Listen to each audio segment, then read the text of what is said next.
Jordan. This is Jordan. I'm down to dunk. This is Jordan, and I'm down to Jordan. I'm Josh Giddey, and I'm down to dunk. Hey, this is Kenny Hustle, and I'm down to dunk. I'm Darius Baisley, and I'm down to dunk. I'm Mike Muscala, and I'm down to dunk. This is Poku, and I'm down to dunk. I love cereal. Captain Crunch, Cinnamon Toast Crunch, Cracklin' Oat Bran. Oh, I can have these. I'm gonna share with my team, but I'm gonna hog most of it. Welcome to Down to Dunk. I'm your host, Andrew Schlecht. We're part of the Athletic Podcast Network. With me, as always, on Wednesdays, my good friend Alex Speers. Alex, what's up? What's up, Andrew? We have one bit of news before we dive into Summers of Sam Volume 2. Is the Blue are going to play at the Paycom again, which means you know, you can go to lunch. You can go to lunch at a Blue game. They serve food there. Get yourself a Schwab dog, and you can probably go watch Poku and Teo play all season. No, come on, no, don't send Poku back there. I have no reason to think that he wouldn't be there at least some. Right?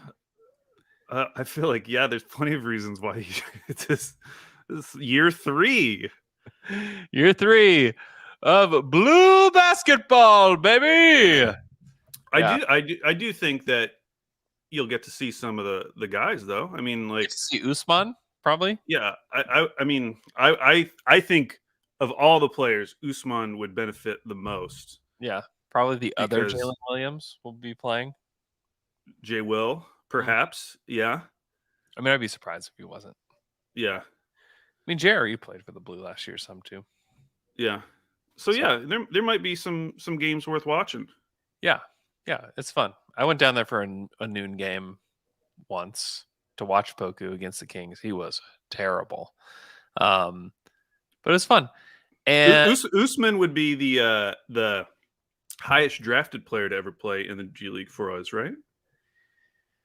Ooh, good question. Thank you.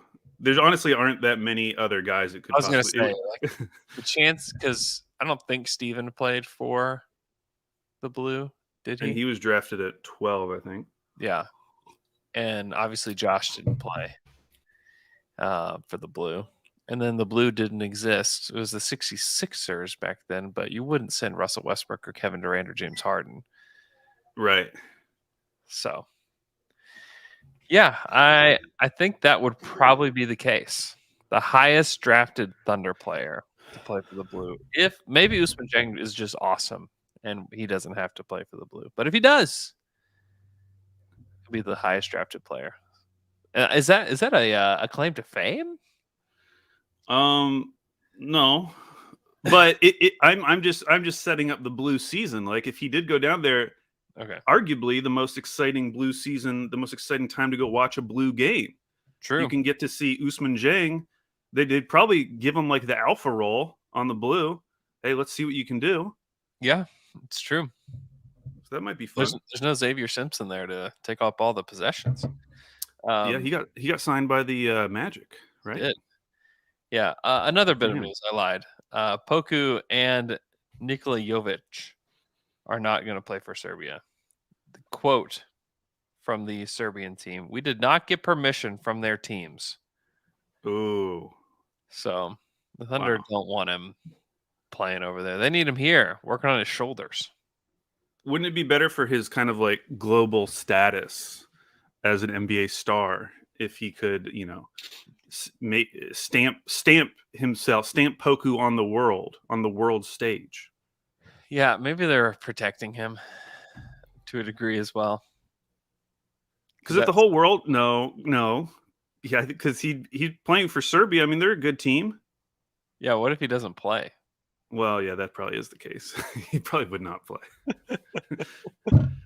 Yeah, I don't know. The Poku saga continues. Who knows what will happen? It's a really big offseason for him. I mean, and even Sam talked about it, that if the players that are on the current team don't have good off seasons, they will get left behind. You know, it's like a direct quote from Sam. at the end of the season. So it's really important for players like Poku and Teo and all these guys to have really good summers, or else they will absolutely get left behind. Alan Smilajic, Yeah. he's on the Serbian national team. Oh, okay. Yeah. Nemanja Bjelica, Milos Teodosic. This is like the Warriors All-Stars here. Yeah, it is. It is a lot of Warriors. Okay, those are the only names. Oh, Boban. Boban is on the national team. Oh, nice. Maybe spending a little time with Boban would be good. Yeah. Wow. Okay. Alex Bullerjack says that his little man turns 1 today. A DTD celebration is only right. That's right in between my my two kids. My son's birthday, my younger son's birthday was Monday. My middle son's birthday is tomorrow. So it's a birthday week. Kids' Well, birthday. happy birthday. Okay, you ready to jump back in? Summers of Sam. Summers of Sam, Volume 2. Let's do this. Now, so if you didn't listen to the pod last week, go check that out. What we're doing is we're giving grades to all of Sam Presti's off seasons. We started with 2007, the KD draft. They weren't even the Thunder. Thunder didn't even exist back then. We did 2008 with Russell Westbrook, 2009 with James Harden. So those are some heavy hitting summers. In comparison, we're about to fall off a cliff for 2010. However, I wanted to bring up before we get started, Andrew, I'm assuming it was Andrew that did it, posted a question to Twitter. What was your reaction in 2010 when the Thunder traded the 11th pick or traded for the 11th pick and drafted Cole Aldrich? And OKC for Life responded, wasn't a fan yet, was barely 3 at the time, lol, so I didn't have a reaction. It was, one, a good reminder of how old we are. 2, like, realizing that this Thunder fan, like, was 5 when the Harden trade happened. Yeah. I mean, I was thinking about things that happened when I was 5. That would have been like 1992. I have no being 5. I have no recollection of sports. 5. Yeah. But I think this is really cool. I think it's cool. I'm glad we're doing the Summers of Sam, because imagine if you were this person and you're listening. This is like a nice little history lesson. For a lot of us, it's a stroll down memory lane. Yeah. But for some Thunder fans out, this is actually a history lesson. They don't even remember what it was like to hear the James Harden trade or the Cole Aldrich trade.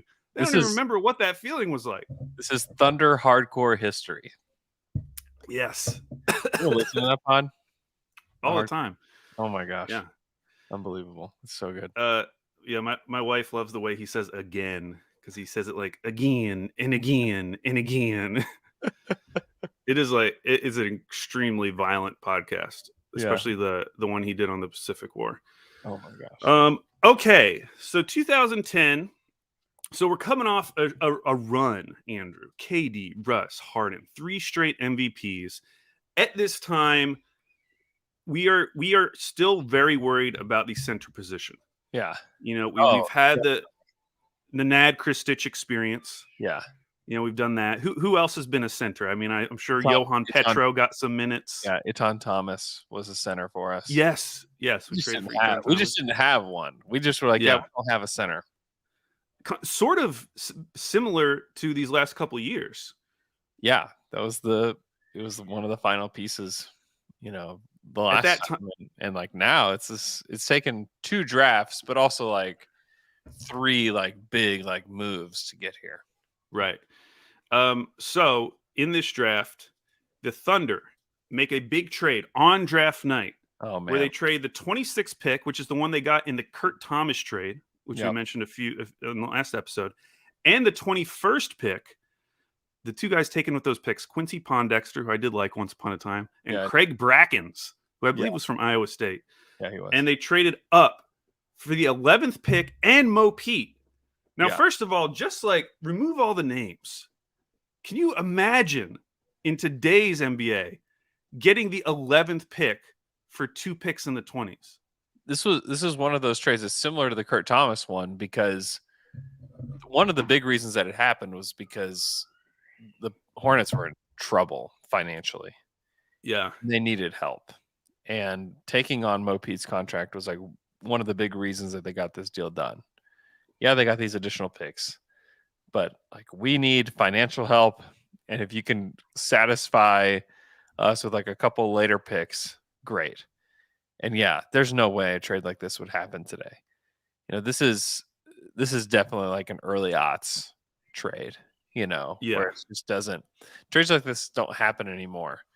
That are like strictly financial. Part of it is that the league is in such a great place right now that most teams aren't struggling, and also teams are just smarter these days, and it doesn't cost as much to get off of.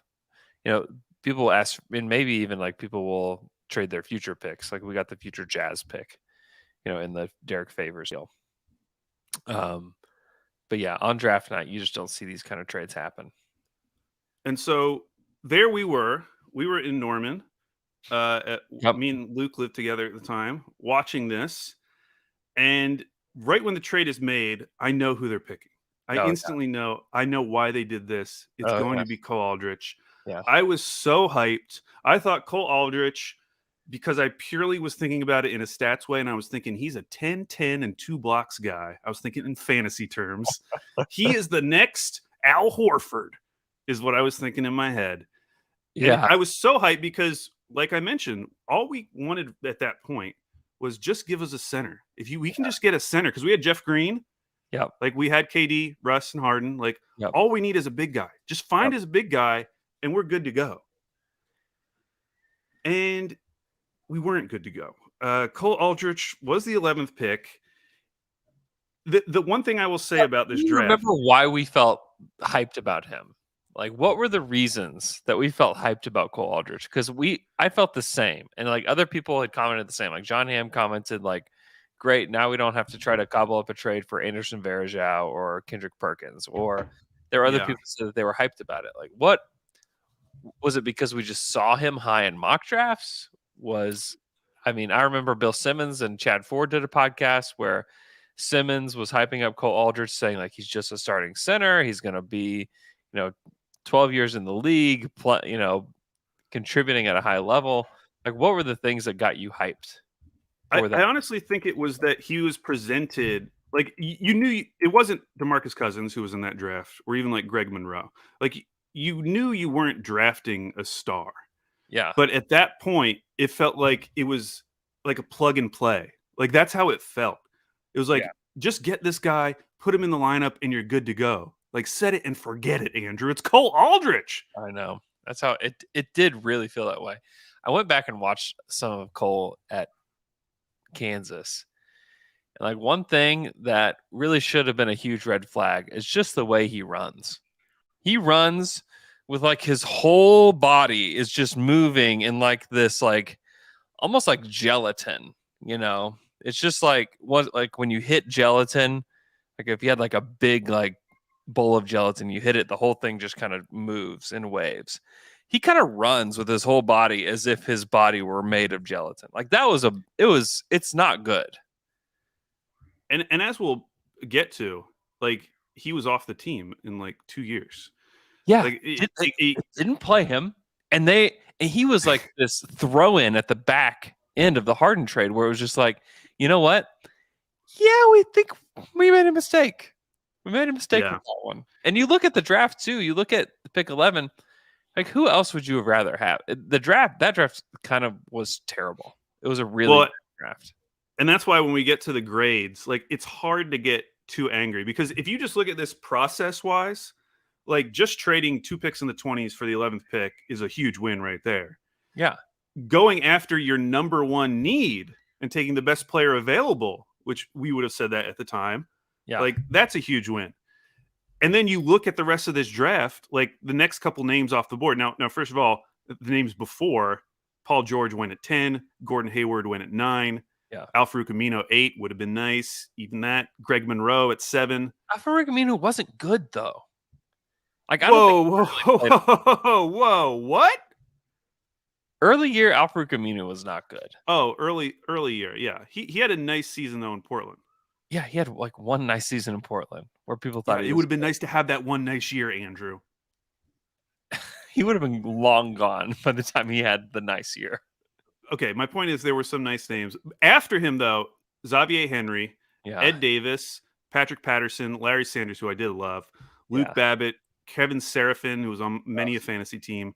Ugh. And then we get to Eric Bledsoe, which they actually had that pick. So, like, Yeah. those are the names. And some of those guys, I mean, Ed Davis, you know, he definitely had his moments. We saw Patrick Patterson. We had Patrick Patterson.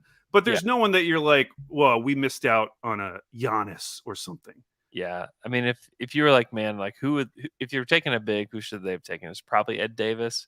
Yeah, Like, probably Ed Davis. Ed Davis ain't changing nothing for you. He would have been, I mean, he would have been solid, you know, to have around. Gosh, Cole Aldrich was a junior. I know. I think he is their oldest. He's definitely their oldest lottery pick they've ever taken. 21.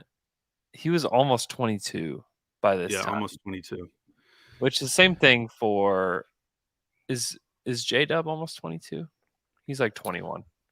But still a junior big, and not just like a junior big man. Like, you draft a junior guard, like some of those guys can be fine. You draft a junior big man where we've seen a lot from him already. And he played well in college. But it wasn't like shots. Yeah, he averaged 11 and 10 as a junior in college. Yeah. Like, solid player. And he was good. He was like consensus All-American. He was a 2-time Big 12 Defensive Player of the Year. Like, he averaged 3.5 blocks his junior season. Yeah. He was a champion. You know, Kansas won while he was there. Yeah. But yeah, it didn't work out, to say the least. Now, let me read some of the grades. Yeah. Well, let me tell you who else they drafted. Number 31, Tibor Pleiss. Tibor Pleiss. We said his name so much back in the day. Word. Yeah. Tibor Pleiss, because we didn't know who he was, but we learned how to say his name, and he could be anything. And he was pick 31, which, like, nowadays, like, we would have been hyped on whoever that is. Yeah. 48, Latavius Williams, who we did like because he was a guy who had skipped college and had been playing in the G League. And so there was like this mystery surrounding him, like, because he was a high school prospect. Like, people really liked him in high school. He was a wing. Yeah. And that was exciting. And then Ryan Reed, who I like remember Ryan Reed's name, but that's about it. Yeah. Super old, like, very unskilled big guy. Yeah. And actually, before I get to the trade grades, there's one other, or draft grades, there's one other trade we should mention, which is they also had the 18th pick. Yeah. So they came in with the 18th, 21, and 26. They traded the 18th pick, which turned into Eric Bledsoe, traded it to the Clippers for a pick. I looked up the protections on that pick. So they traded it for the 2012 Clippers first. Mm-hmm. And it was going to be top 10 protected until 2016. In a vacuum, like, this is very similar to moves that they have made in the last couple of years. Yeah. Like the Denver move, the Şengün trade, like trading a current pick for a pick that has more upside. That pick, the Clippers pick, 2012 first, only top 10 protected and out for 4 years. Like, that's pretty solid. Like, the Clippers weren't good that year, 2010, and you're thinking, okay, eventually we're going to get like a late lottery pick. You wanted a Clippers pick back then. You wanted a Clippers pick. The very next year, they traded for Chris Paul in December. Yeah. And it was all over. And like, so 2010-11, so this is the first year after this draft, they were 32-50, 39 winning percentage, would have ended up somewhere between the 11th and 14th pick if we had it in 2011, but we didn't have it until 2012. The next year they trade for Chris Paul. Instantly, they have a 61% winning percentage, and like, it's over. The value of this pick has evaporated for all of time. And they also traded that pick in the perk deal. They did. So that was another factor. A lot of people bring up like, oh, Eric Bledsoe would have. In fact, the NBA Draft.net grade was a C+. Okay. Yeah. Easily the winner for the most confusing draft. The Thunder have a great general manager, Sam Presti, who outworks his competition. They entered the draft with one glaring weakness at center and addressed it with 2 decent big men available. Aldridge could start right away ahead of Nenad Krstić. Agree. And they got him for good value in a deal with, it's actually New Orleans. Buying Plyce was a nice move that could pay off one day. Williams is a player who could make the roster from day one with good D-League experience under his belt. Ryan Reed was a big reach who wouldn't have stood a chance of being drafted had the Thunder not went out on a limb with him. In short, no great picks, but a pair that could be useful in building a promising future in the small market. The Clippers' future first-rounders should end up being better than number 18 overall, though Eric Bledsoe would have been a nice addition. Yeah. And obviously, just in terms of value, he definitely would have been. The next year they end up drafting Reggie Jackson, who we'll talk about. So they went for like a similar type of player. Yeah. I don't know. Well, I also heard that if the Thunder kept the pick, they were going to take Avery Bradley. Oh yeah. Which would have been really nice. Who would have been at like that time. the player that we were missing in that entire era was just a guy to play off ball that could play great defense and make a shot. But at that point, they had Tabo, they had James Harden. So you kind of understand it. Yeah. I mean, you do, but you don't. But also they know that there's a chance right now that James isn't on the team. You think they were thinking that in 2010? Oh, 2010. I mean, no. I'm sorry. I'm sorry. I'm getting lost. I'm getting lost in Summers of Sam. Lost in the sauce.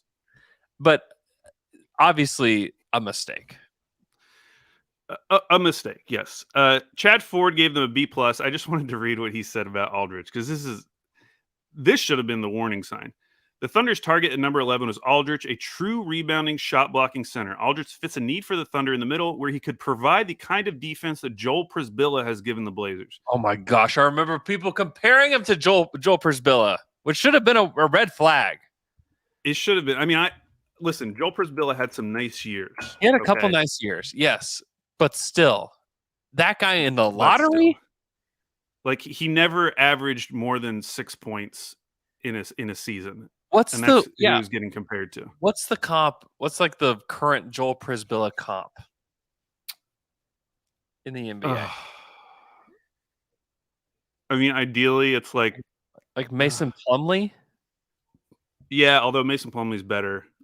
I know, but so the bar. It's funny. Like the bar to be a big man in the NBA has been raised almost every single year. Especially since Shaq has been out of the league, because Shaq helps so many uncoordinated, not good players get paid and get in the league because they were just there to stop Shaq. They were just there to guard Tim Duncan. And now, if you are going to get cooked on the perimeter and in a switch, you're just done. You can't play. If you don't have some kind of foot speed as a big man, you just can't play. And that just wasn't the case back then. Yeah, maybe a Robin Lopez. Robin is still probably better than Joel I think Przybilla. He is. Because the thing is, Joel Przybilla would not make the NBA today. No, he would not. And it's just funny that's because I remember Simmons comparing him to Joel Przybilla too.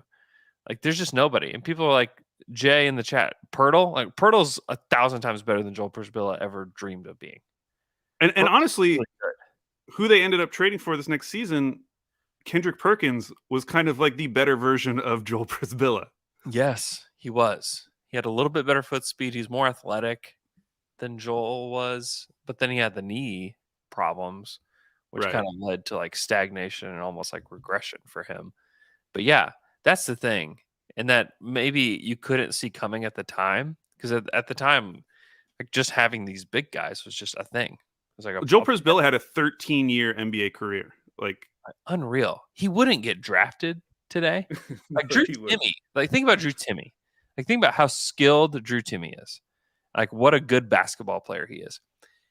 He pulled out of the draft because I don't think he thought he was going to get drafted anywhere near the first round. Drew Timme was a lot better college basketball player than Cole Aldrich. Back in 2010, Drew Timme would have been a top 10 pick. There's just no question in my mind that he would have been. And now it's can you even draft him? Just like the bar for big men is just so different today than it was then. Real quick, Chad Ford said Ryan Reed is the most random pick I've ever seen in the late second round. He averaged just 6.8 points as a Florida State senior last season. He's a tough physical defender, but everyone was shocked when he was taken. So this was kind of the first of like the Josh Eustace. Who's the recent guy? Oh, Vít Krejci like type of pick. Just like what in the world? Yeah, Vít is funny because Vicini didn't even have like Vicini does like basically writes an article for like 100 players, and he didn't have one for Vít Krejci, and Vít went 37th, and he's like, wait a minute, like okay, I don't like he had to go write something really quick because I think he was on like a live show at the time. It's just funny. Before we leave this summer, there were a lot of trades. There were actually 5 trades. I didn't mention that the way they got that 18th pick was that they had traded a 2010 second, which was number 32, Dexter Pittman, to Miami for Daquan Cook and the 18th pick. Yeah. So I'm assuming that was another like cap clearing thing for Miami, because we got Daquan Cook, who ended up being a fine player for the Thunder, plus a first for a second, another trade that would not happen today. Yeah, without a doubt. Yeah, those, especially with Miami. Right. I think also like, and we'll talk about this a lot throughout this particular show, but like, I think part of the reason why teams are better is because the fans are so much smarter now. Like you couldn't get away with a trade like that today because you would get roasted by Twitter and everybody that writes. There'd be emergency pods. The GMification of fans like has put pressure on teams to be smart. You could do a trade back then like that because like Twitter was like in its infancy, if anything, and like there weren't like these conversations about team building as much then. It was like, well, we got so and so, cool, we got Daquan Cook, cool. Like, do we even understand like the value of a first round pick back then, and like what that looked like? Like, I don't think we did. I don't think very many fans did. And now, if you're like a true NBA fan, you were like dialed in and the value of these picks and like, oh my gosh, I can't believe that we got this and this and this. You knew. But back then when the Thunder made that trade, you're like, what is that? I don't know. Who did we get? We got the shooter guy? Cool. I like that. Just the series of events over a couple days that led from a 2010 second turning into a future top 10 protected Clippers pick. Like that's the series of events that happened, plus Daquan Cook. Yeah. We would have been freaking out about that. Like that is an incredible haul for a second. Yes. And that's why, like, now that we're getting to the grading. Oh, by the way, we did sign Royale Ivy as free agent. Shout out Royale Ivy. I saw him hugging and shaking hands with Kyrie Irving right in front of me at Summer League. He's I would consider him a Thunder legend. Man of the people. Yeah. The previous season, Kevin Ollie. Now we got Royale Ivy. I think Derek Fisher is going to be the next season. Second in the long line. Yeah. Okay, so if I was grading this, obviously what we actually came out of it with, not great. Not great. But the process of this summer was like one of the best. The process, like what we came in with and what we turned it into, we came in with 21, 26, and number 32. Yeah. And we turned it into a future top 10 predicted Clippers pick and number 11 in that draft. Like that is an insane haul that if it happened today, we would be talking about how it would be like a classic Presti trades like series of moves. Yeah. So even though nothing good came out of this offseason, I'm still going to give it a C. Okay. Yeah. I mean, part of it was just the draft that they were into. Like if they were at pick 11 in next year, if they got pick 11 next year, like you have your pick of Klay Thompson, Alec Burks, the Morris twins, Kawhi Leonard, Vucevic. Those were the next picks. Yeah. In that draft. And obviously 11 was a good one, but even you go to 12, you have like, maybe this is a bad, nope, this is a bad example. Maybe this is just as bad. I'm not even going to say the names. They're terrible. But in like any random draft, pick 11 is a lot better than this. Like Steven Adams went 12, in a bad draft. It's just kind of crazy how that draft just like dropped off a cliff. Like Dario Saric went 12 in 2014. Like there's good players that get selected in that range typically, but that's the sweet spot range too that I talked about. It wasn't sweet yet. There was nothing sweet about that spot that year. It's filled with like a couple journeymen and like Ed Davis and Pat Patterson and guys that were out of the league really fast, and Cole and Xavier Henry and Larry Sanders. It's just Luke Babbitt. It's just like, oh gosh, it was such a bad range of the draft. I'd still probably give it a D, just because you left that draft with nothing that helped the current team. Which this is coming off the Lakers series. They're 50 wins. They make the playoffs. They're playing the Lakers. Everyone's standing ovation after Game 6. Yep. Obviously, a ton of momentum, and the idea that team would get to add another lottery pick, is pretty amazing. Yeah, and they just missed out on Paul George. Just missed out on Gordon Hayward. If you end up with one of those guys, like you're cooking with gasoline. Like, I mean, it's just like, this is insane. But yeah, it's I think obviously the process was good. The results is D, because like the pick you got from the Clippers ended up being fine and useful in a future trade, but you essentially added nothing to help push the team forward. Oh, well, Andrew's tough grader. Andrew gives it a D. I give it a C. We got to move on, Andrew. We're already at 33 minutes. Okay, 2011. We have to get to the Harden year. We cannot only do 2. Okay, 2011. This one should be pretty quick because, first of all, I think the only summer where they make no trades. The free agents, nothing. No free agents. Yeah. So to set the scene, this is coming off now of the Western Conference Finals appearance against the Mavs. Which I'm so crazy that they got to the West Finals that quick. I mean, I don't think Thunder fans even understand at the time. It just felt like, oh yeah, we're in the West Finals. Like, this is cool. It is such a big deal to get to the West Finals. Now we know. Now they tell us, Andrew, how big of a deal it is. Like, oh, great! Like, we're still winning. Cool. We just had no concept for like what that meant, and I didn't either because I was a Shaq fan. Like, you're just supposed to get to the Western Conference Finals. If you're Shaquille O'Neal, like you just have to. So this is the draft that they had the 24th pick. They draft Reggie Jackson, and some names that went after him. Number 30, of course, Jimmy Butler. 31, Bojan Bogdanovic, who did not come over for 3 seasons, though he would have obviously been really nice. Chandler Parsons, who had some nice early years, and then Davis Bertans at 42.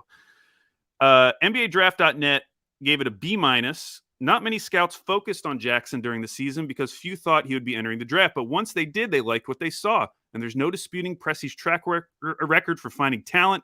Reggie Jackson is a nice offensive talent with great athleticism and a huge wingspan. 6'3", 7-foot wingspan, Andrew. Yeah. Nowadays, we'd get pumped for that. But it's questionable how he'll fit in with the Thunder if they cannot trade Eric Maynor by the beginning of the season. Look for them to find a way. I think they found a way. Jackson offers the team a more similar type of play as Westbrook, so the style of game won't change when Westbrook exits the game. Yeah. I got to read some of these other ones, though. Chad Ford, B+. I'm not sure how Jackson fits in with Russell Westbrook and Eric Maynor on hand already, but he's a talent. Jackson's agents tried to hide him from every team in the first round so he could get to Miami, not the Thunder.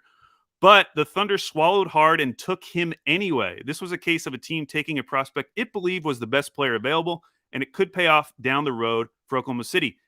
So the whole idea at that time was that Reggie Jackson shut down his workouts because the Thunder had made him a promise. Right.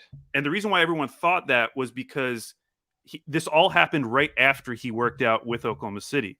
But Reggie Jackson actually talked about this a few years later and said, after a workout in Oklahoma City, I came back and played pickup at my school. My knee, normally I could feel it tweaking, but it always got better. It got worse this time. I went to the doctor and found out I couldn't go for about a month.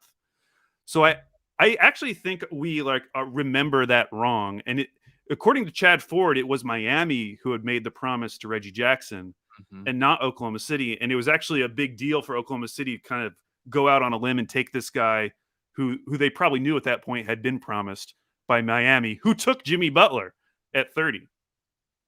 Yeah, that is wild. Wait, you said Miami took him at 30? You mean the Bulls? Oh, the Bulls. Sorry, I was already thinking of Jimmy on Miami. Yeah, Miami took Norris Cole at 28. Norris Cole. Okay. Yeah. The last one I want to read though, because Norris Cole, by the way. Yeah, when was that? I remember being excited about that. Yeah, it was. They picked him up before the playoffs one year, and he played with LeBron. He did. Okay, that. Bleacher Report grade F. Andrew, this pick makes next to no sense. The only real positional need they have is small forward, and Kyle Singler would have been a great backup for Kevin Durant. To which I would say, hey, just wait a few years. You're going to get your wish. Right. Reggie Jackson is a scoring guard. Don't they already have one of those? And couldn't you argue he cost the Thunder a finals berth? This is what I actually wanted to talk about this season. So this is coming off of the Mavericks Western Conference Finals series, which went 5 games. The Thunder lost 4-1. Our listener, who was 4 at this time, they're not going to remember what that series was like. They're just going to look up and say, oh, the 2011 Mavs eventually won the title. The Thunder lost in 5 games. Like, they were a super young team. Awesome that they made the Western Conference Finals. When we talk about like missed opportunities for the Thunder, this is the year that, in my opinion, gets way overlooked because they could have won that series.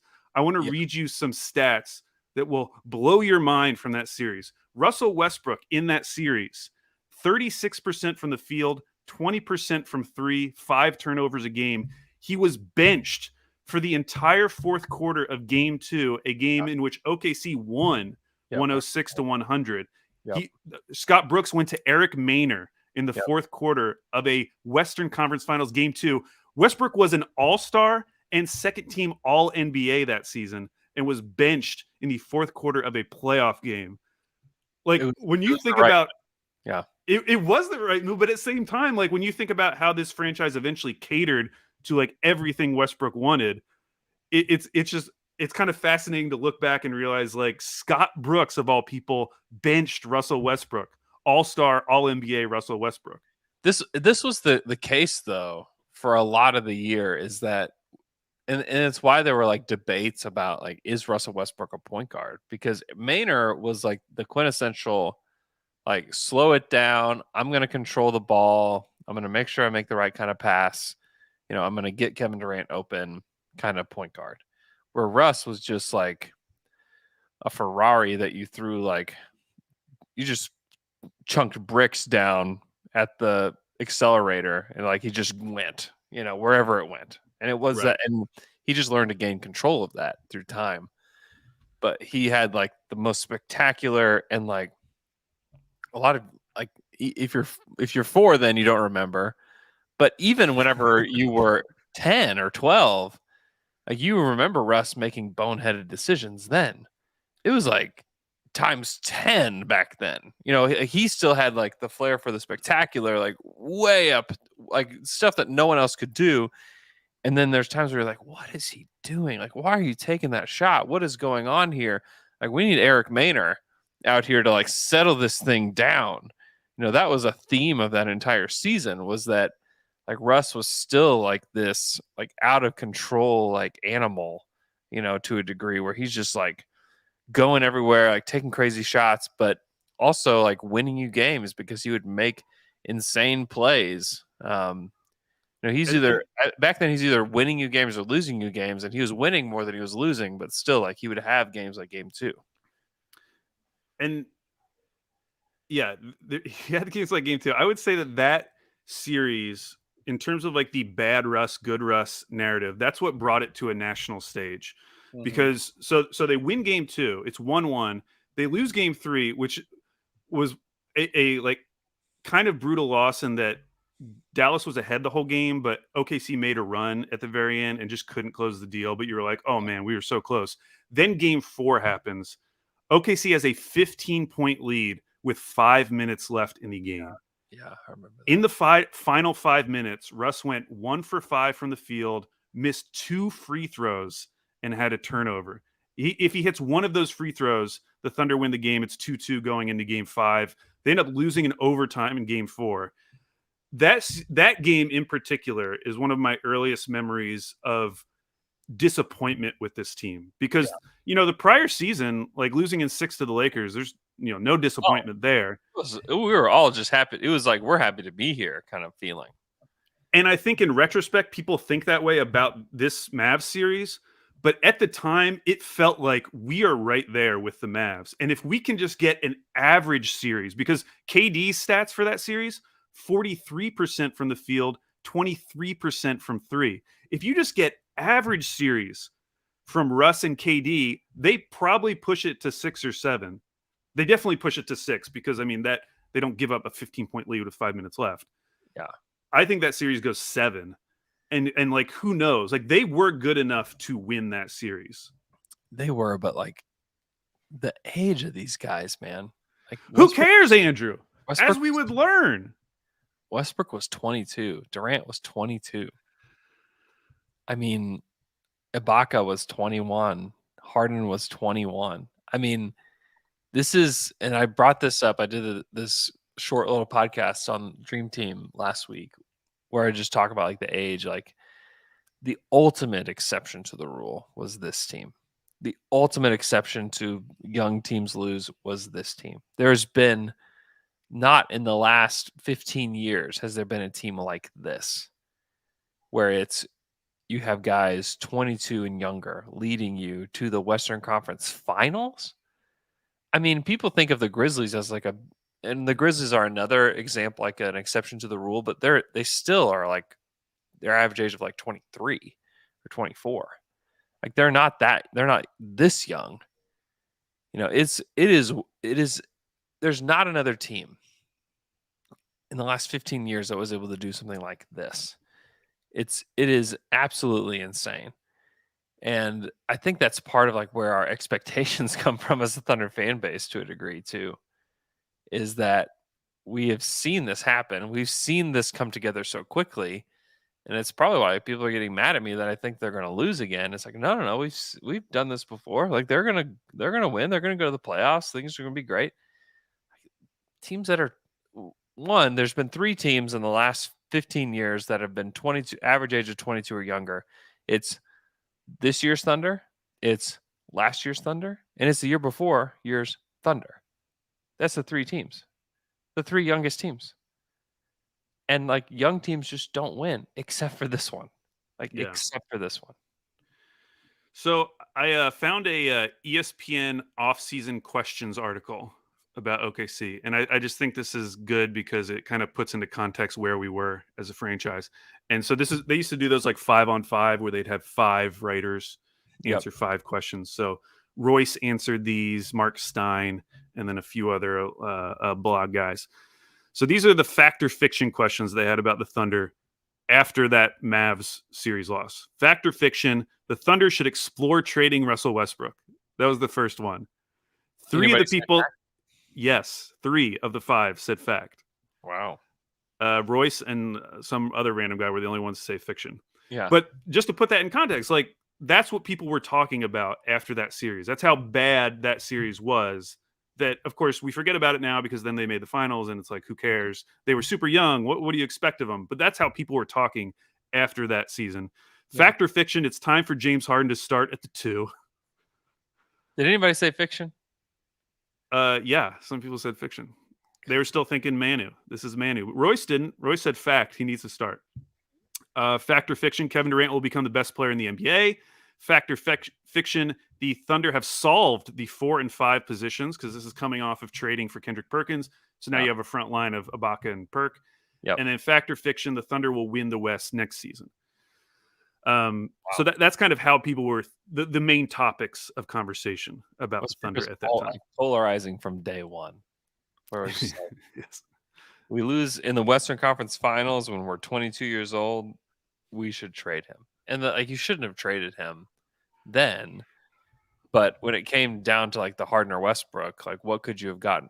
We'll talk more about that, but like there's so many things that could have been done differently around the time of the Harden deal, you know. So looking back at that offseason, there's not a lot to go off of. You know, I give it a solid B. Like Reggie Jackson gave okay, like for that draft, a good pick in that range. Gave the Thunder some good years. The Grizzlies series in particular in a few seasons. So I give it a B. It wasn't franchise changing, but it was like a solid draft for what they had, what assets they had going into it. Well, that's what I would argue. You give it an A. Like I cannot. Listen, if you want to grade the summers that they got KD, Harden, and Russ the same as the summer you grade the Reggie Jackson, but that's not it. That's not it. I'm grading it based on what they had. They have the 24th pick in the draft, and you get a guy that's going to have you're going to have a season where he's 13, 4, and 4, shooting 34% from 3, and helping you win a playoff series. Great. Like, you don't draft that guy at 24. They didn't draft that guy at 11 the year before. Yeah. I don't know. Jimmy Butler was there.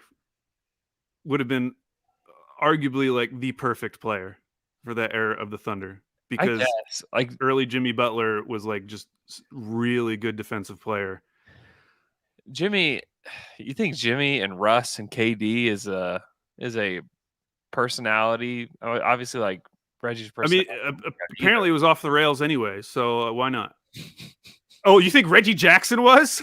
I just said SPG? I just said that. I know. Oh, okay. But he still helped them. Yeah, I agree. Like, part of it is though, like, I can't go back and say like they should have done this or this. Like, what did they do? You know. Fine, I'll bump it up to a B plus. You don't have to change your grade. I'm just telling you why I graded. Yeah, you keep your grade where it is. I'm just saying that I think that for that pick, like the 24th pick is usually nothing. Yeah. Okay, fine. Let's move on to 2012. This is where we're ending. I have 5 pages of notes. Let's get the easy stuff out of the way. This is the summer that they signed Hasheem Thabeet. Shout out Hasheem the Dream. Proof that they wanted him back in the James Harden draft. Proof that we dodged the biggest bullet ever. They also signed Daniel Orton, who we had cup of tea with. Enjoyed his time. Looks like a giant Russell Westbrook. Yeah. The draft. They had the number 28th pick. Who did they take, Andrew? A guy that I was so excited. I was just irrationally excited to get Perry Jones III on this basketball team. Perry Jones III, who I looked it up. According to Rivals, he was the 9th ranked prospect in his high school class. Yeah. Some of the names taken immediately after: Jay Crowder, Draymond Green, Chris Middleton, Will Barton. Now, what was interesting about Perry Jones III is that leading up to the draft, you were starting to hear rumors about him potentially falling, but no one was expecting him to fall this far. So, like Sam Amick, I found his mock draft 4.0 shortly before. Yeah, Sam Amick. He used to do mock drafts. Wow. I got to ask him about this. And he had Perry Jones going 12th. This is a few days before the draft. Yeah. I found the Simmons and Ford mock draft. Yeah. So Simmons took him at 15th. He said, Perry Jones III, he's too athletically frightening to dip into the second half of the draft. I just can't accept it. You should not be able to get Perry Jones with, say, the 19th pick. That's just stupid. And yes, I'm aware that Jones doesn't have a position, that the Josh Smith experience probably can't be replicated, and that Jones might be destined for a couple of great Rucker Park moments, and that's it. Josh Smith. Chad Ford said, wish I could go with you on PJ3. I've loved him for 2 years and then got over it when I realized he's just a passive person.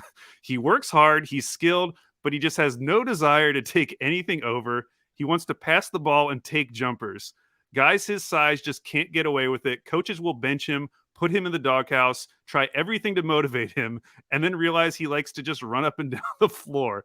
If he had any motor, he would be amazing. Chad Ford, the best in the business. I'm sorry that he changed his mocks, but the dude was incredible. And that's He just another one. nailed that.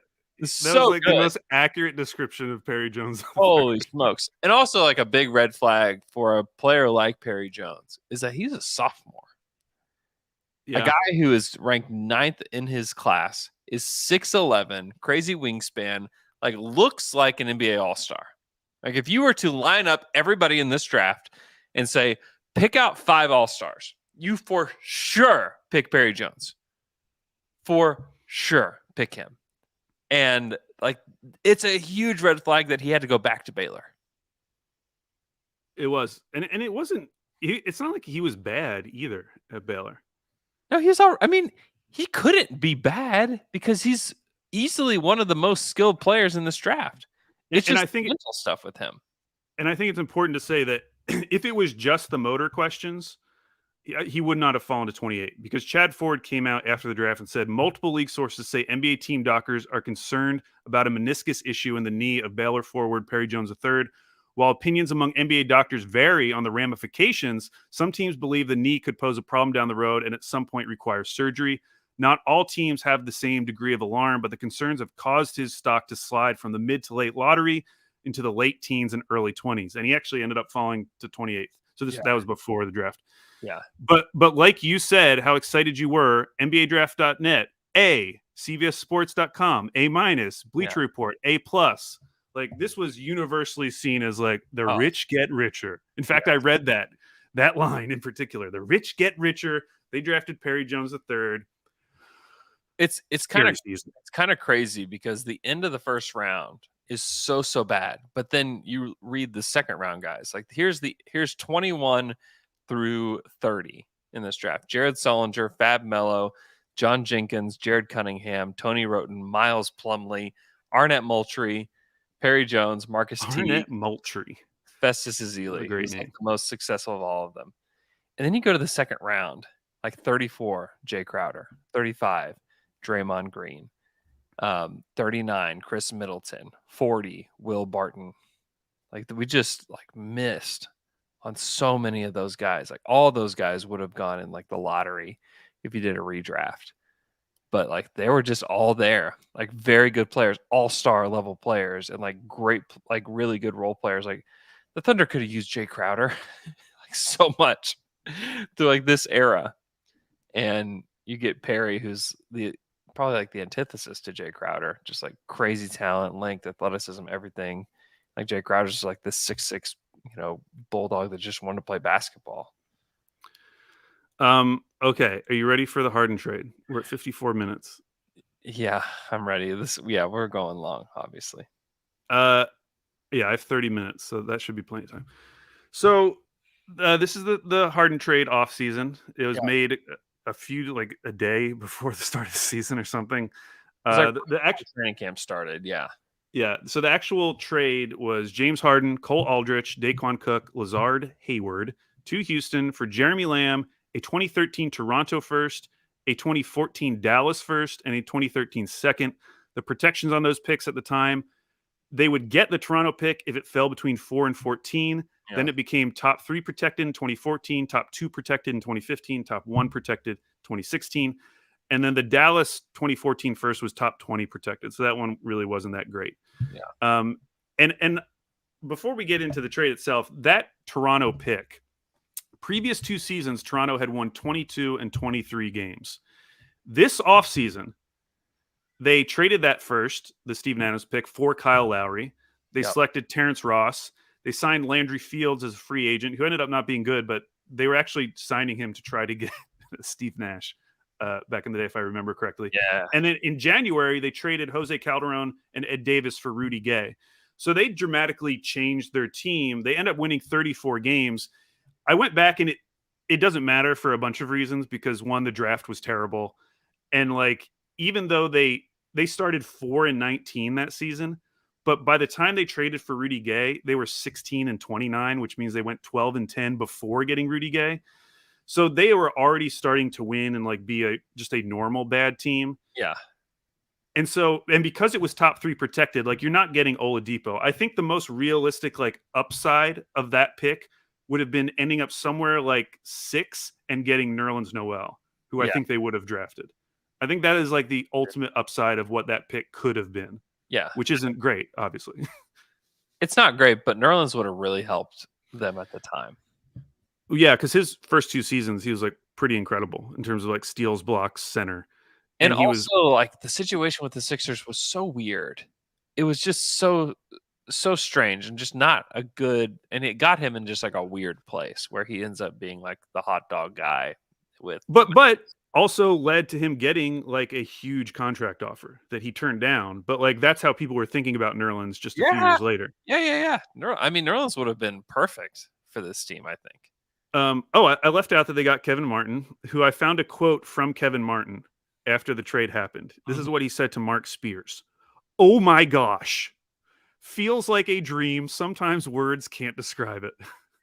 Kevin Martin was good, man. He was really good that year. He was, but remember, like a year later, he's like bashing the Thunder in the media, talking about like you need guys who share the ball and stuff like that. I'm aware. I remember that. Do you have Moore's quotes after the? Yes, I'm going to get to those eventually. Okay. Before we get there, let's start with where we were when we heard the trade. Oh my gosh, I was at home. The buzz of the day, the sports day, was that OU was playing Notre Dame. Number 8 versus number 5. Yeah, Norman, Oklahoma. That was the big buzz, and then all of a sudden, James Harden gets traded. And this is like right when you're on Twitter for the first time, like a big trade dropped. Actually found an article where they published all the tweets from that night. Do you have that in your notes? Yeah. Too? Okay. Well, yeah. So I want to lead in though, because like, what was your immediate reaction? Because I do not think this was as surprising as the Paul George trade a few years later. Yeah, like this was in the ether. It was definitely. It was at the time. It felt like okay, it's good. At the time, it was like, oh, it's either gonna be Serge or Harden that they re-sign, and they brought back Serge on a really good deal that you thought, okay, they can probably keep Harden now, and if they don't, they're probably going to trade him. And like, what's going to happen? And at that time, you just kind of trust Presti because he had built this team that like was just like immediately successful, just like right out the gate. And so at the time, I was like, okay, like I knew Kevin Martin was good. And at the time too, we didn't know how good James was. Like we just didn't. We didn't, but we should have, because I went back and tried to find a comp. Like when has a 23-year-old 6th man of the year gotten traded like this? It doesn't happen. And like Daryl even speaks to it in his quotes. It's like these kind of players don't get traded. And it was a huge mistake. And we should have known better. I think part of it too was like James's talent. And this is like so obvious in like the very first game that James played for the Rockets, that like his talent was being like hidden or mitigated by like playing like under the like with these like stars in Durant and Westbrook that like he couldn't, and he did it in spots, but he couldn't shine, like he would have if it were just he and Durant, Well, I was thinking comparing him to Tyler Hero, who exact same age. This was Tyler Hero's 3rd season. He won 6th man of the year.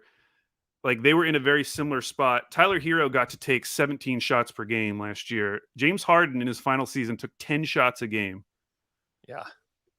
And yes, some of it was hidden. At the same time, like Tyler Hero got to the line about 3 times a game last year. Harden was already getting to the line 6 times per game. Yeah. In that final season, which was already 15th in the league. Yeah. For a guy coming off the bench. He was already taking almost 5 threes a game, which was 22nd in the league. The leading guy at that time was Ryan Anderson, who took about 7 threes per game. Yeah. Nowadays, there are 37 players who take at least 7 threes per game. Like the evidence was there. We just didn't realize how important things like free throw attempts and 3-point attempts were going to be, but like the recipe was there Oh yeah. for James Harden. Yeah, I mean, he scored over 30 twice that season. No, 3 times that season. He scored 30 against Phoenix, he had 33 against Charlotte, and he had 40 against Phoenix. Like those are like his big games, but like the dude was in double digits like in almost every single game. I think there were 4 games that he wasn't in double digits. Yeah, I mean the signs should have been there, like and also like the nitty gritty stuff, like we just weren't as into then. Like it just like the amount of coverage like the NBA gets today in comparison to back then is just so intense. Even thinking about the Toronto pick for the next year, like how much did you track that Toronto pick? Yeah, I remember being like interested in it and thinking that it maybe had like a chance to be 7 at the time. Yeah. And ultimately being like very disappointed that it fell all the way to 12. But we didn't track it like we tracked this Clippers pick this last year. Like, remember how like, we were obsessive with it. Like, and the whole fan base was. Like, anybody that's on Twitter and is like on Twitter to talk about the Thunder, it was like we were obsessed with it. And like we had an emergency pod, Bird Night pod, when we knew that it was going to jump up.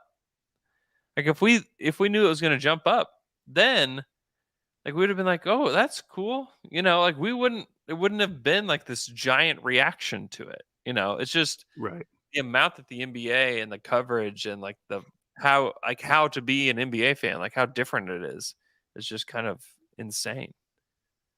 So to your point though, that like we really didn't know what we had with Harden. That was true around the league. I found an article that Zach Lowe wrote that offseason about the idea of trading Harden, and he came up with 5 fake trades. Oh, I remember this. Now we all think Zach Lowe's like one of the smartest guys in the league. Yes. Who better would know the value of a player and be able to come up with some semi-realistic fake trades? This is how he thought about James Harden based on these trades.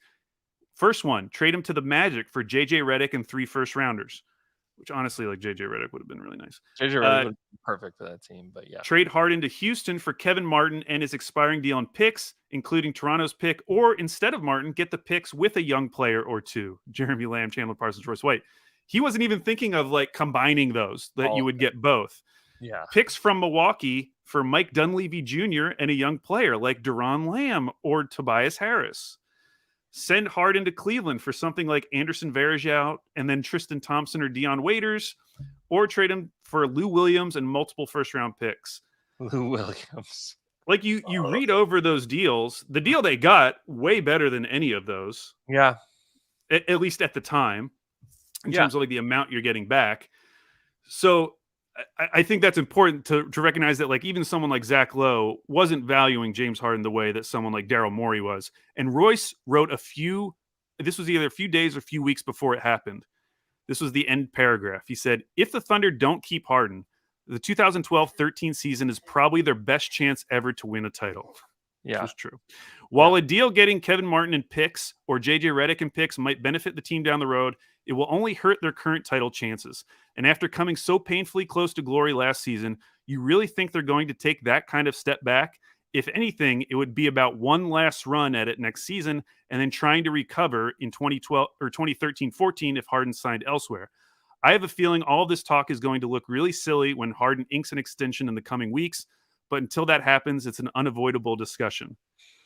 That's how we felt. Like it was all out there, but none of us thought they would actually do it. And I remember my reaction was, wow, they really did it. It wasn't like, whoa, this just came out of nowhere like the Paul George trade. It was like, wow, they actually went through with it. Yeah, I remember feeling that way and thought at the time, like, this is a pretty good deal because like you get Kevin Martin who can play for you right away. That's helpful. You get this pick. And at the time, like Jeremy Lamb was a guy that had like won a title at UConn and was like a nice player and thought to be like, okay, that's a great future piece. Little did we know he was just like Perry Jones part 2, when it comes to motor issues and stuff like that. And like credit to Jeremy, like he's like still in the league, he's like stayed in the NBA, up to this point, but was never utilized like on the roster, you essentially just got 1 year of Kevin Martin and Steven Adams for Harden, Yeah. which is in retrospect like awful. So and honestly, like the things that people think about today are they did offer Harden for Klay Thompson. Are you getting? let me read some of the ones. I actually don't have the Klay Thompson one, but so that was out there as well that they had offered him for Klay Thompson. So this was from the Washington Post. The Washington Wizards turned down a trade with the Oklahoma City Thunder for James Harden this summer because team owner Ted Leonsis was unwilling to commit to what have been a roughly $80 million 5-year contract for the high-scoring player, according to multiple people. The Wizards would have sent rookie guard Bradley Beal and second-year forward Chris Singleton to the Thunder in a return for Harden, winner of the Sixth Man of the Year award. So that was out there. Like we all kind of know that one. That's also the one that is like best case scenario for both teams. Oh, if the Wizards end up with James Harden, like the history of the Wizards is so different. Like you can build at the time, you could just throw random dudes on the team and they're instantly good. Oh, well, the Wizards haven't had a 50-win season. Right. And James Harden is like a walking 50-win season with anyone around him. And like Beal is the perfect like complementary player. And like we're seeing that now. It's like Beal can only take you to like 40 wins if he's your best player. And if Beal is your like third best player, like that's when you're in the money. Now the team I didn't remember at all. So there were some rumors about Dallas, but Dallas was more like they're willing to give him a max contract next summer. That was the Dallas thing. The other team was Phoenix. Yeah. So their GM at that time was Lon Babby. Lon Babby said what happened. He said the talks boiled down to the Suns having to part with a, quote, substantial player, another asset, and 2 first-round picks. In the end, it became a simple question of whether the team thought Harden was worth 2 first-round picks. Could they afford to mortgage their future for the potential of Harden becoming a star? Babby ultimately decided the answer to that was no. The team would not divulge on the details of who was involved, but said to, quote, use your imagination as to who the Thunder were targeting, which is such a funny quote, because if you go and look at the Suns roster at that time, my reaction was, I have no idea who you're talking about.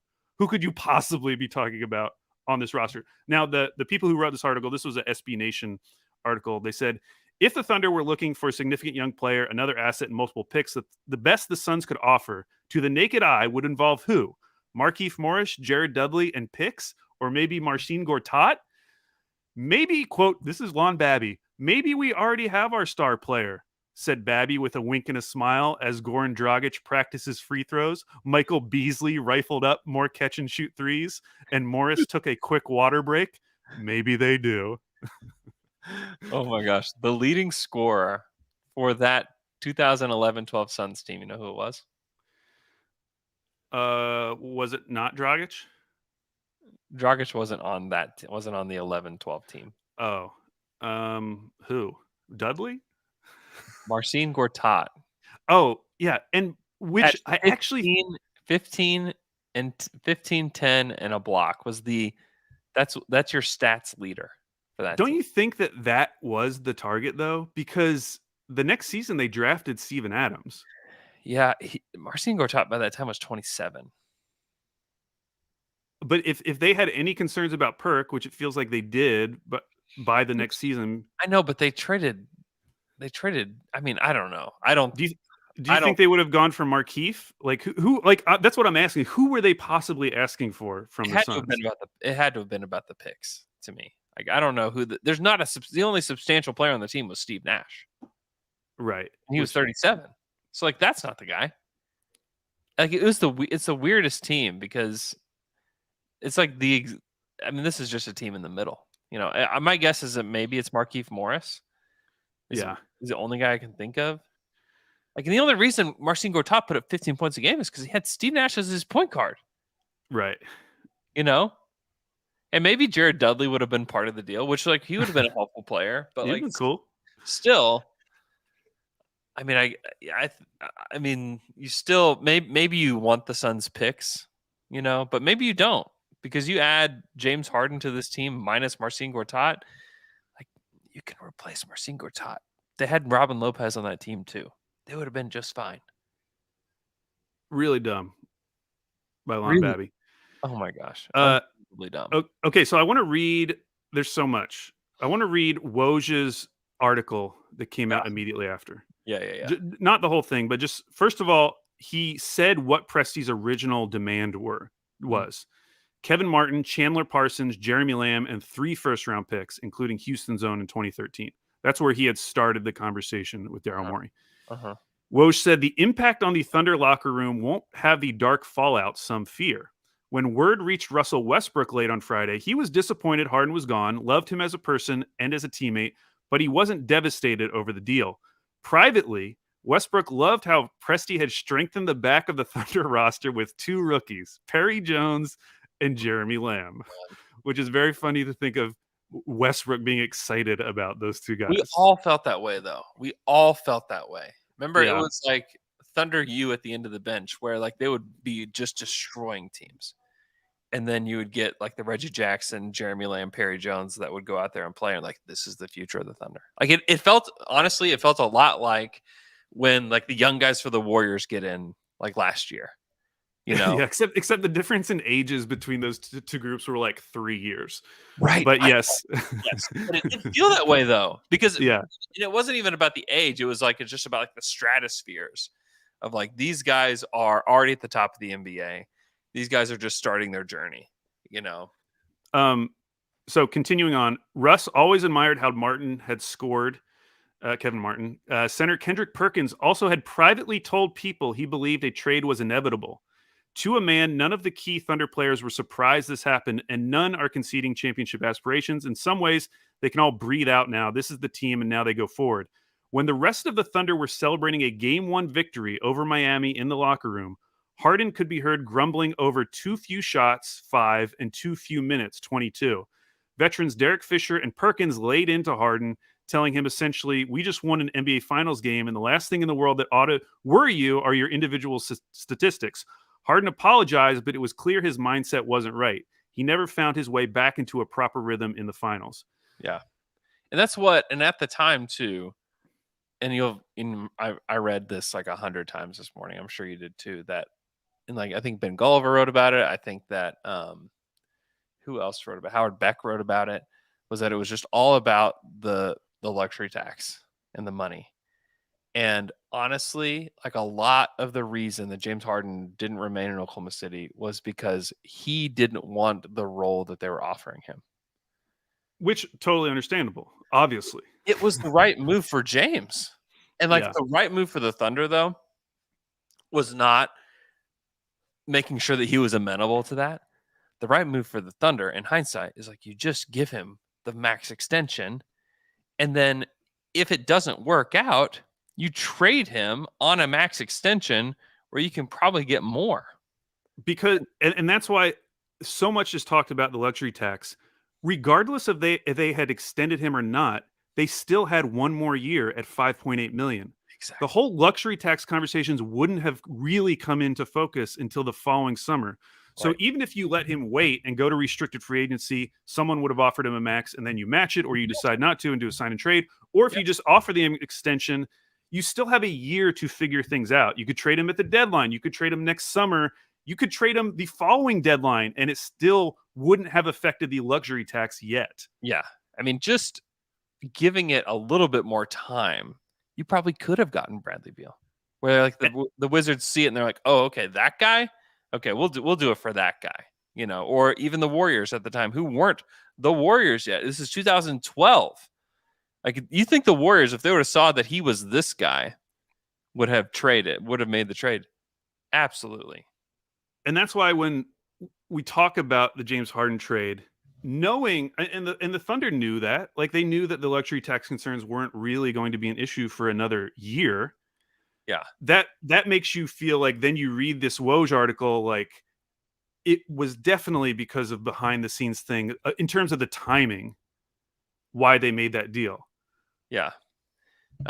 Skip Bayless had it perfectly on what was it? First Take, I guess is what it was called back then.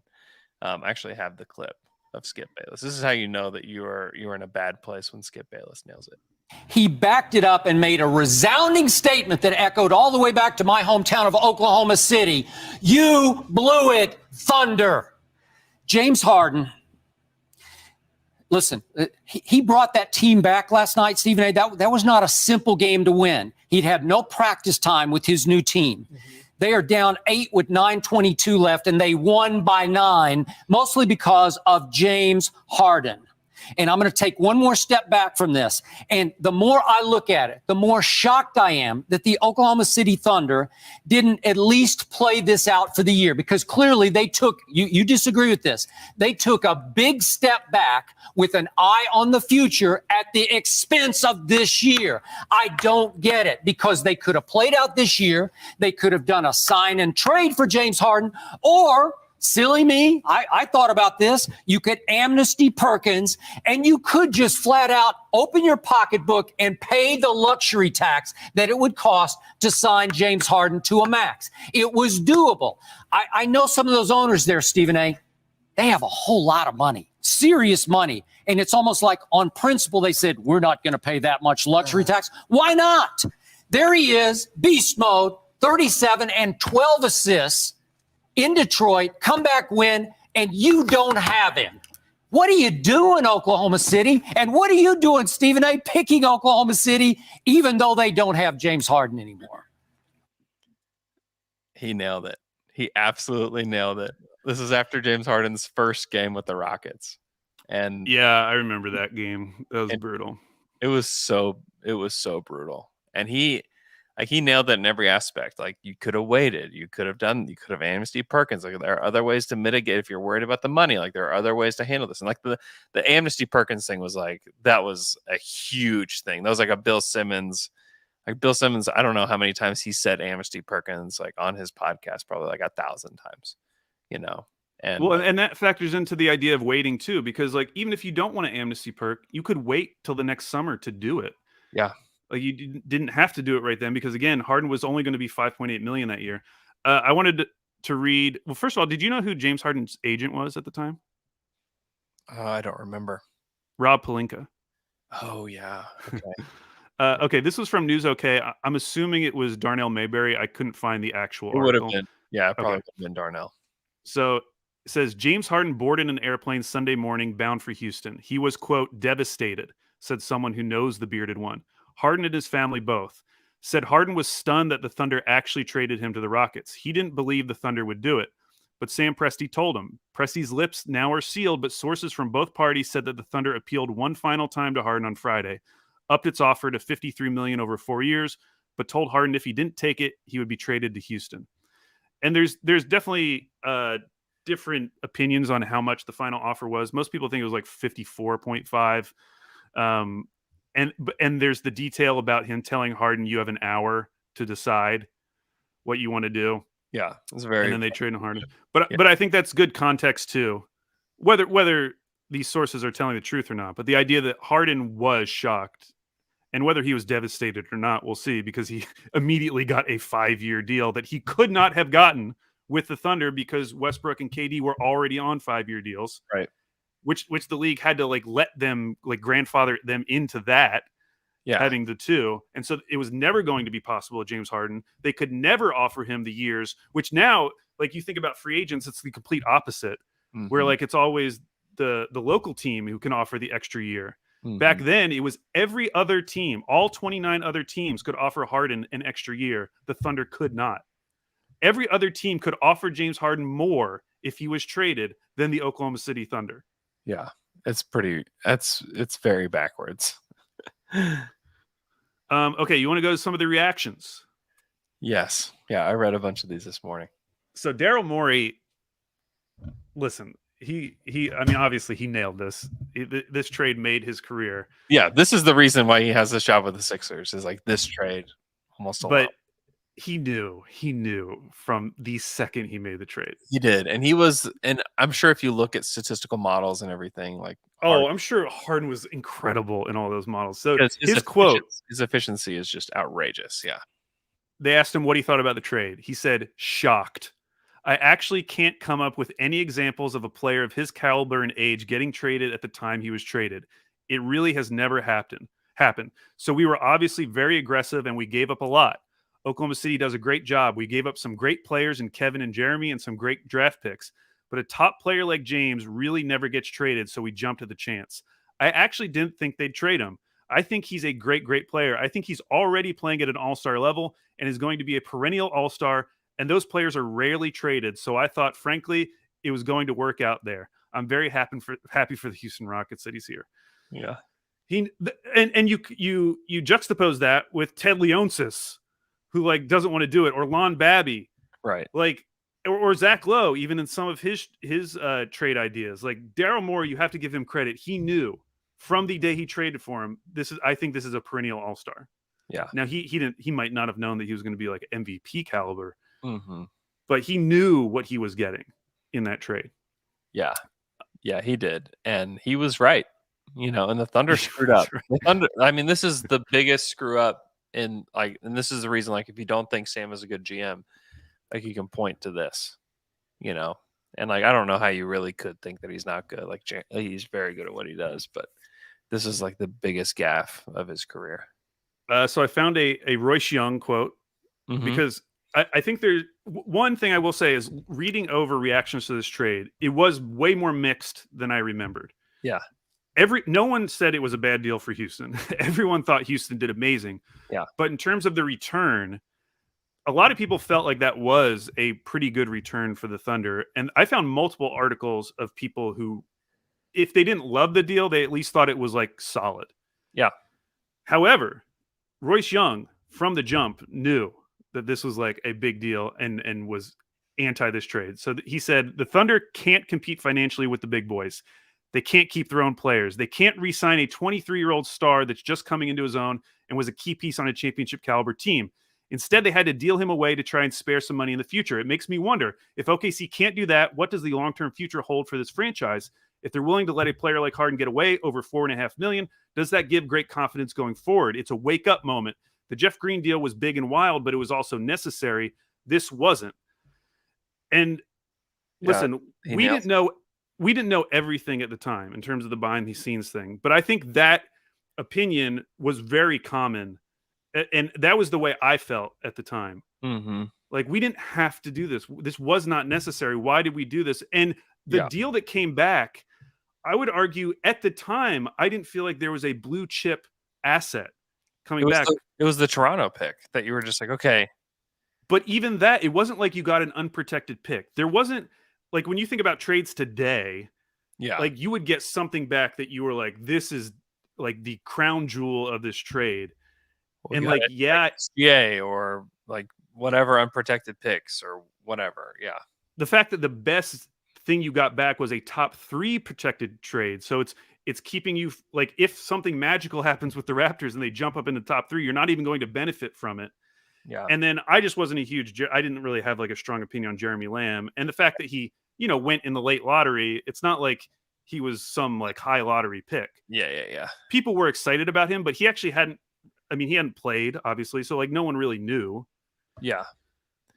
It felt like a solid deal. It didn't feel like the Paul George trade or something even close to that. And even trades have changed so much since then. Like, people didn't give up 5 first-rounders and pick swaps and all that stuff. Like, right. And it's funny enough, like, Sam has like been the one to like change that, like demanding as much as he did in the Paul George trade has kind of changed the way that teams trade picks. Like, the Rudy Gobert one is like the antithesis of, like, or it's not the antithesis. It's like the big example of like how Presti has changed the way that trades are done. Yeah. I mean, you look at Paul George trade, Russell Westbrook trade. I mean, those returns were even the Russell Westbrook trade, where you have to take back at the time what was seen as like a very bad contract in Chris Paul. Like, those picks that you got back, like, dwarf what you got back in the James Harden trade. Like, the fact that you're getting like 2 picks and 2 swaps. People didn't even talk about swaps back then. Yeah. Like, they weren't even entering into the conversation. So it was purely about picks. And if Sam knew then what he knows now, you just wonder how he would have like actually executed a trade, or if it would have been with Houston, or how he would have done it. Because, I think that he understands like the leverage that the Thunder still had leverage then, because it's like, okay, either you trade for him now, or I'm just going to keep him, and we're going to Right. wait this out into restricted free agency. You know, like that's And oh, by the way, we're going to wait it out for a team that just made the finals. right. Like, it's not like it was a bad option. Like, you can talk about all the chemistry stuff that seemed to be going on behind the scenes. At the same time, those guys made the finals, something they have not done since. Yes, So exactly. And they didn't have a, you know, and the Westbrook goes down in round 1. If like you still had Harden, like then you're like magically still okay. You know, you still have 2 superstars. that would have been the most shocking outcome, is if Harden stays, Westbrook gets hurt, and then you see what it would look like Yeah. with Harden and KD in a playoffs. If we got Houston Harden in that playoffs, Yep. like that would have been. Then you're just whoever they're playing. Obviously, they're not playing Houston and Patrick Beverly, but if something still happens, you know, during that season, and you get to see an extended like Kevin Durant, James Harden, like you're just like, oh, and that's maybe like where things flip, where you're like, okay, maybe we just need to trade Russell Westbrook instead of this guy. You know? Andrew, even this many years later, you're still whispering it. You don't want to say it. Maybe we got to trade Westbrook. I mean, honestly, if you look back, that probably should have been the move. Just because like Harden and KD would just fit together. And I know that they just had this like big divorce in Brooklyn, and maybe that does happen. But like young Harden and KD was just a better fit just because of the shooting period. Well, not only that, but it also solves your money issue. Yeah. Because true. you're getting off of a massive contract, and you're kind of resetting the timeline a little bit in terms of your luxury tax. And you think about trades and like how much Sam has gotten in trades. Like think about what he could have gotten for a guard that had just made all NBA. I know we're talking about Harden's value as like a 6th man of the year, like on a finals team. Like Yeah. Westbrook was already multi-time All-Star, multi-All NBA guy. What do you get? I mean, what could you have gotten then? Like you could have gotten I don't know. a lot. I mean, Could have gotten a lot. a lot. You know, you could have gotten a lot. And really the best outcome still is just trying to keep those guys and just like trying one more time. They just made the freaking finals. And you got to try it at least one more time. And they didn't. We needed a last dance. That is I mean, it is insane to think about it, because you make the finals and then you immediately change the team, and we weren't in the room, like we don't know all the details, but it is one of the more massive mistakes. And if Westbrook doesn't get hurt, they probably make the finals again. Like I totally get that. But like I said, if you still have Harden on the team and you lose Westbrook, you're probably still okay. Like you screwed up so badly not running it back at least one more time. And that's why, like, if I could ask Sam Presti one question, it would be to rank these 3 things in terms of the role they played in the Harden trade. 1, the luxury tax concerns, which everyone brings up. Yeah. 2, the chemistry concerns, which I feel like most people outside of Oklahoma City never bring up. And then the 3rd one was, how good did he actually think the Houston trade package was? Because that's the other thing. Yeah. Like, did he think that trade package was so good that he had to make the trade when he did? Right. As opposed to waiting, into the season or even into the following offseason, when who knows, potentially that Toronto pick is the number 4 pick, and is Houston still willing to trade it? They probably would have been, but like whatever. Like I would love to know how much of a factor each of those played in the Harden trade, especially knowing how bad that draft is too.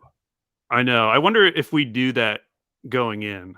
I mean, I know we knew it that summer, but like the previous year of that draft cycle, was that already being looked at as like, oh, this is going to be a terrible draft? We didn't have the draft coverage we have now, so it's hard to know. We don't, but I think the GMs have to know that. I mean, you look at that 2013 draft, it's about as bad as it gets.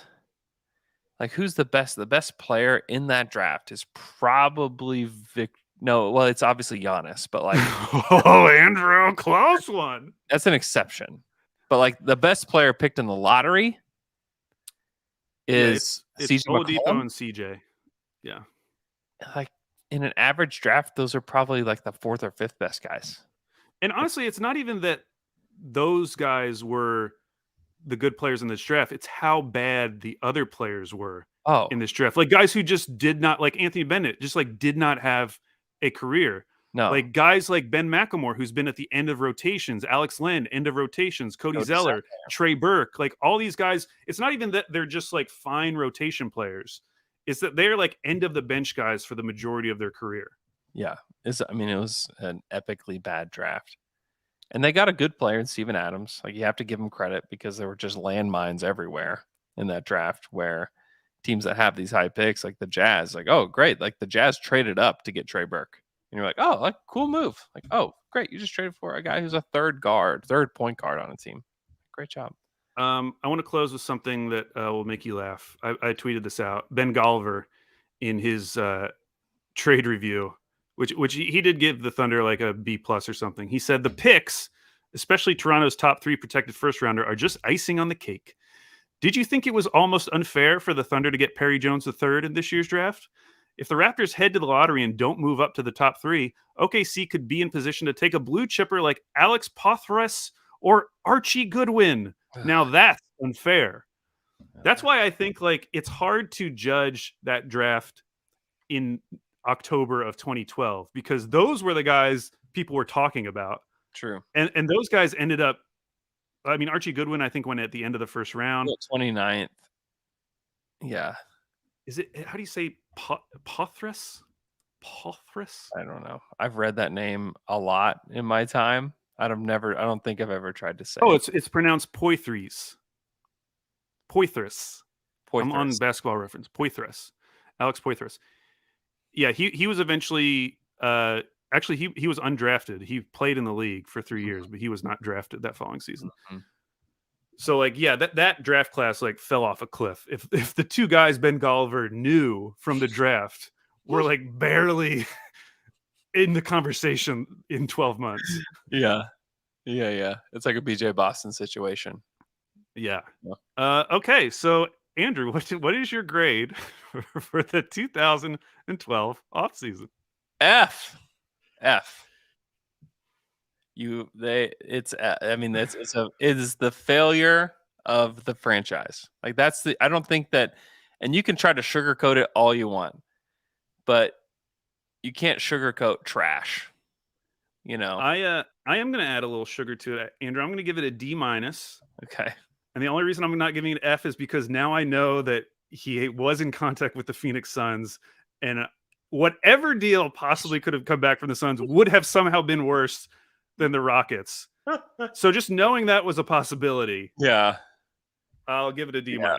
Yeah. Again, it's just the fact that you didn't have to do it then. You did not have to do it. You could have delayed it and given yourself like one more season to like see what these guys did. And to me, if things were that, when things are so bad that you can't rejoin the group, like you can tell, like you can look at it and see it. When guys are, the 3 of those guys had their arms around each other at the end of that series in the finals, the NBA friggin' finals, had their arms around each other with towels over their head.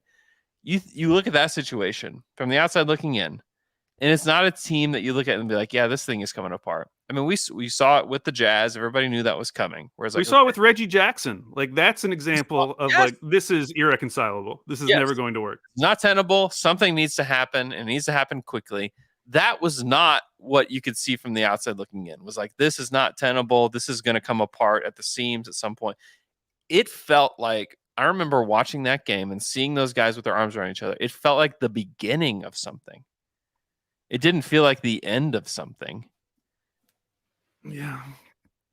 And it was the biggest mistake. Now, and Sam has proven like over time, like he's a great general manager. He made a mistake. Like this team that they're building right now, like you should feel very excited about like the prospects of like what this team, like you just got the number 2 pick in Chet Holmgren, who looks amazing. And like with the guys that they have, like it's a very exciting rebuild. Like there's no doubt, like it's one of the more exciting rebuilds in the league in like recent history. And so like it's great, but still like you have to acknowledge this was just if we're trying to grade this summer, it's bad. It's real bad. Well, yeah, and you've heard what we've graded the other off seasons. Like we're coming off a run of like I think Andrew gave 4 out of the 5 or 5 out of the 6 A's so far. Yeah. So I like gave Reggie Jackson summer an A just because they got a great player at 24. yeah, so 4 of the 6 off seasons so far have been A's. So we were due for a bad one, you could say. Yeah, but this one dropped off a cliff. Like it was a gut punch. It was like one of like your sports it's like one of your sports pain moments. Like you've got them no matter what team you follow. This is just one of those moments in time that will just echo for eternity. The Harden trade, and luckily for Thunder fans, like Harden didn't go on to win like a ton of championships and has been moved several times. And like when you say the Harden trade, you have to ask which one. If he went to Houston and won titles, that would have been bad. Even if he went to the Nets and like that Nets team with Durant, like wins all these NBA titles, I think you're just like feel a little bit sick to your stomach about it. But it hadn't happened for him, and that's part of like what something bad happening for somebody else is what can make you feel better. Like that's the situation that we're in. So next week when we return, we're going to be talking about all the summers where they were trying to now find those pieces, just find a few more pieces to fit around KD and Russ. We have our team now. Can we just find a few more guys? Yeah. Stay tuned to find out if we did, Andrew. Stay tuned to talk about Andre Robertson's shooting form for the next few weeks. Thanks so much for listening to our podcast. If this has been painful for you, we just want to apologize. That yeah, we probably should have. I mean, it'll be in the title if people don't want to listen. The title of this YouTube video right now is the Harden trade. So people know what they're getting into. Yeah, we've had less people on the stream probably because of that. Anyway, so thanks so much for tuning in. Please do subscribe to our YouTube channel. Go to youtube.com, search Down to Dunk, hit the subscribe button, hit the little bell. You'll get notifications on when we go live. Leave us a 5-star review on Apple Podcasts. That would be great. Also, you can go to theathletic.com/down-to-dunk and get The Athletic for $1 a month for 6 months. We appreciate you guys listening and for watching, and we will talk to you guys again on Friday.